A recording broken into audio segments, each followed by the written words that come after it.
towards the kind of entry in CCC.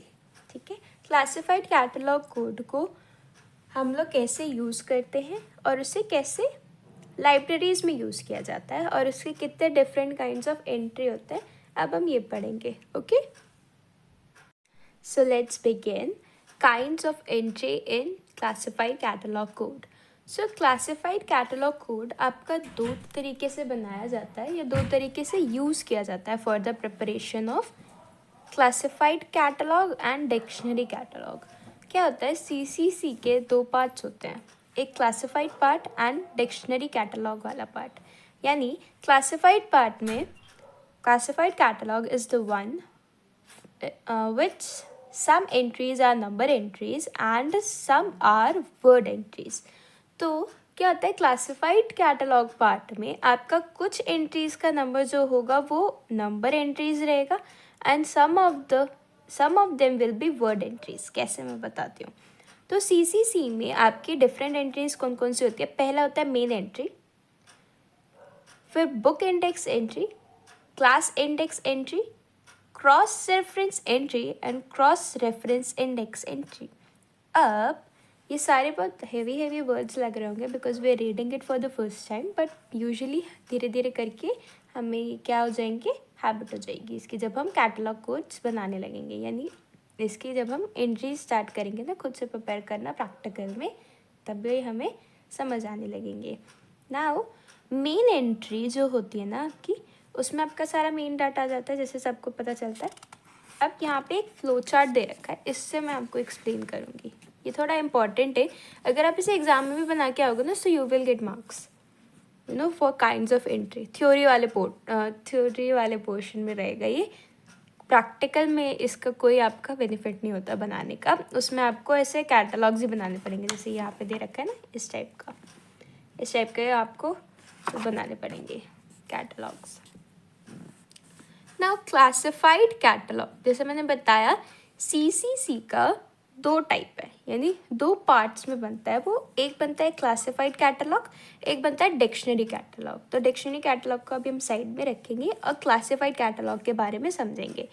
तो आपके दो पोर्शन हो गए उसमें, एक होता है आपका मेन एंट्री और दूसरा होता है एडिट एंट्री. कोई भी कैटलॉग बनता है जो, उसमें एक आपका मेन एंट्री का पोर्शन रहता है, एक रहता है आपका एडिट एंट्री का पोर्शन.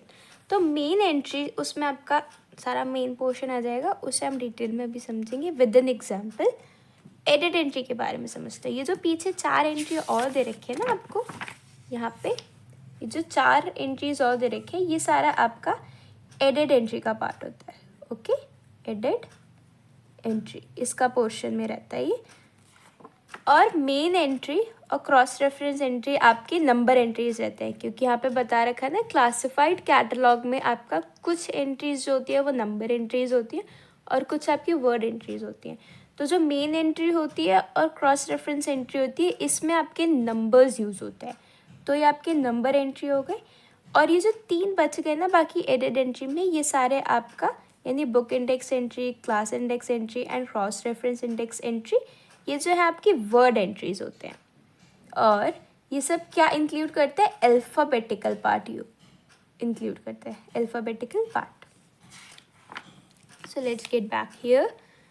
क्रॉस रेफरेंस एंट्री हो गया, क्लास इंडेक्स एंट्री हो गया, बुक इंडेक्स एंट्री हो गया और क्रॉस रेफरेंस इंडेक्स एंट्री हो गया. अब इन दोनों का भी आपका सिंपलर हो जाएगा, ये हम एग्जाम्पल के थ्रू अभी समझेंगे. पहले फ्लो चार्ट को समझ लेते हैं क्या क्या आएगा. बुक इंडेक्स एंट्री में आपके पास 4 चीज़ें और आती हैं, author entry, collaborator entry, title entry और सीरीज़ एंट्री. ये अभी थोड़ा कॉम्प्लेक्स लग रहा है पर बनाने में धीरे धीरे क्लियर होगा. ये सारी चीज़ें आपकी बुक इंडेक्स एंट्री में आएंगी. फिर क्रॉस रेफरेंस इंडेक्स एंट्री में चलते हैं. यहाँ पे आपका alternative name entry, variant form of word entry, pseudonym real name entry, editor of story entry, generic name entry. Okay, अब इसमें इन सब का मतलब क्या हुआ मैम. देखो क्या होता है, जब हम एडिट एंट्री बनाते हैं, यानी क्या हो गया है कि मेन एंट्री में तो हमने एक बुक की सारी इन्फॉर्मेशन लिख दी जो भी हमें पता थी, जिससे हम भी या यूज़र भी आके ढूंढ सकता है कैटलॉग को. पर जैसे मैंने आपको बताया कि ऑथर को या सॉरी यूज़र को या तो ऑथर पता हो, टाइटल पता हो या सब्जेक्ट पता हो, ठीक है। तो उसके लिए हम क्या बनाते हैं, क्रॉस रेफरेंस एंट्री बनाते हैं, क्लास इंडेक्स एंट्री बनाते हैं, बुक इंडेक्स एंट्री बनाते हैं, क्रॉस रेफरेंस इंडेक्स एंट्री बनाते हैं, ये सब बनाते हैं। तो इसको तो हम थोड़ा बाद में करेंगे। क्लास इंडेक्स एंट्री आपका सब्जेक्ट रिलेटेड होता है, बुक इंडेक्स एंट्री आपका ऑथर रिलेटेड है। अब जो ऑथर होता है किसी बुक में, वो तो आपको पता चल गया, लेट्स से एक मेन ऑथर हो गया, ओके, उससे आपने एक एडिट एंट्री बना दी। एडिट एंट्री का क्या फ़ायदा होता है कि अगर यूज़र को एग्जैक्ट मेन बुक की जितनी भी नॉलेज है, यानी मेन बुक का डिस्क्रिप्शन नहीं पता, तो वो ऑथर एंट्री से, यानी सिर्फ ऑथर के नाम से वो वापस कहाँ जा सकता है, कैटलॉग पे जा सकता है, और मेन एंट्री पे जाके क्या कर सकता है, बुक को आइडेंटिफाई कर सकता है। नाउ जो ऑथर होता है, कई बार क्या होता है, वो एक कोलैबोरेटर के साथ बनाता है एंट्री, यानी एक हेल्पिंग हैंड उसके पास और होता है, वो उसे हम कोलैबोरेटर बोलते हैं, ठीक है। उसके नाम से भी अगर आपको मेन ऑथर नहीं याद है, तो आप कोलैबोरेटर के नाम से भी क्या कर सकते हो, बुक को या रिसोर्स को ढूंढ सकते हो। फिर क्या होता है, अगर आपको टाइटल याद है उस बुक का, अगर लेट्स से टाइटल याद है, तो आप टाइटल से जा सकते हो, टाइटल से बुक को ढूंढ सकते हो।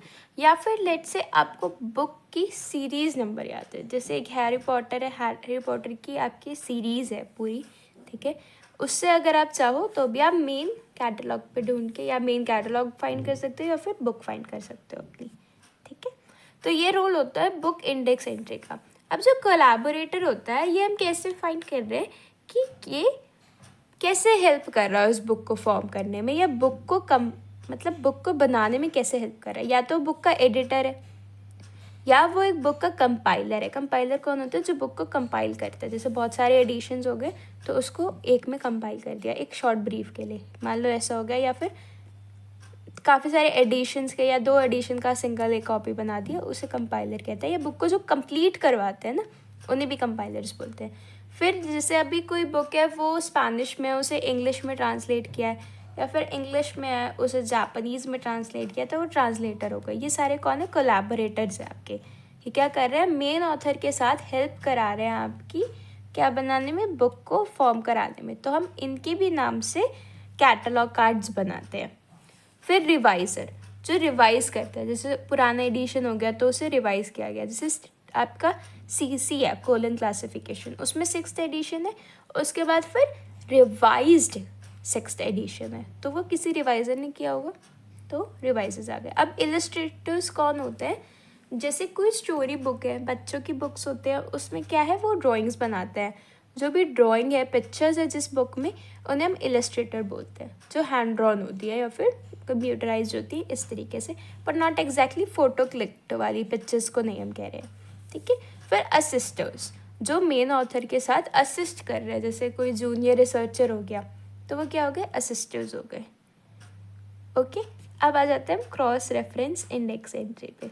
इनका क्या काम होता है कि लेट्स से ये जो हमारी जितने भी कैटलॉग्स बने हैं एडिट एंट्री में, वो तो बन गए, पर अगर मेरा जो ऑथर है उसको कोई दूसरा नाम हुआ है ना, जैसे प्रेमचंद का रियल नेम कुछ और है, पर उनका वो क्या है, पेन नेम है प्रेम। फिर variant form of word entry, अब इससे हम एग्जाम्पल के थ्रू समझेंगे, ये थोड़ा कॉम्प्लेक्स हो जाएगा, साइड में रखो, ठीक है।